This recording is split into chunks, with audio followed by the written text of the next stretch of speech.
If we're going to live communally in this world, then we have to sometimes take on the mantles of other people and help them to move to the places that they want to be. And if I'm someone who has the wherewithal to be able to do that, not only for myself, but also for others, then I think I have an obligation to do that.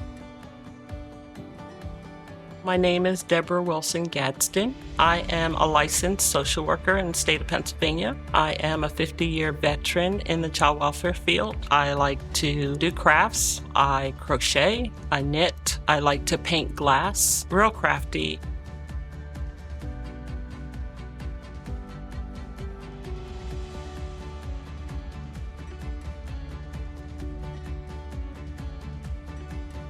I became a teen mom at 14, had my oldest son at 15, and so that changed the trajectory of my life. I was college bound, but in the 70s you couldn't go to college with a baby like you can today, and so I had to think about things differently.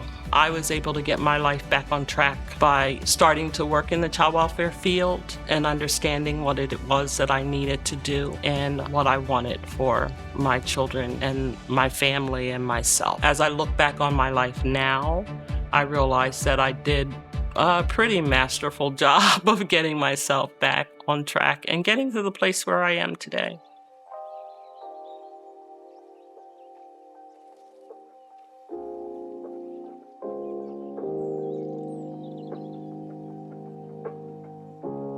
The things that I think make this work worth it are being able to see people grow and grow into who they are supposed to become and having some small part in that growth process. So one of the things that I recognized very early on in my career in child welfare was that I could very easily be on the other side of the services. So I could very easily have not been a caseworker, but have been a client. That helped me to have a lot of empathy for the people that I was working with.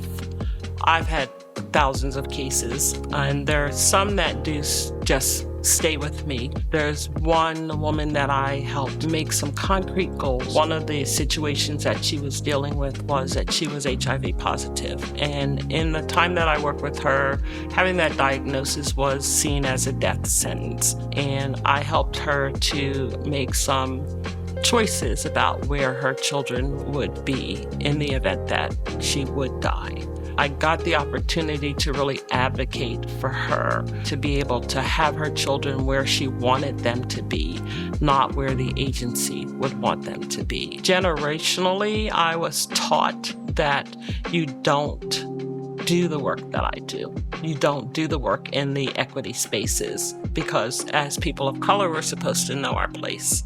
And I've had to overcome that and realize that, if I have been granted a voice, then I need to use that voice in the spaces that we were not traditionally allowed to use. And so that's what I've tried to do.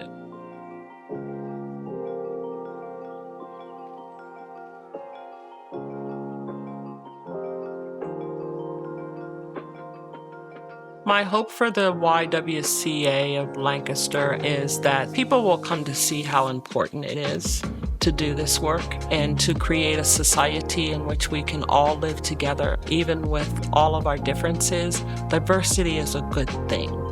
Not having everyone think alike and live exactly the same helps everyone to live a better life.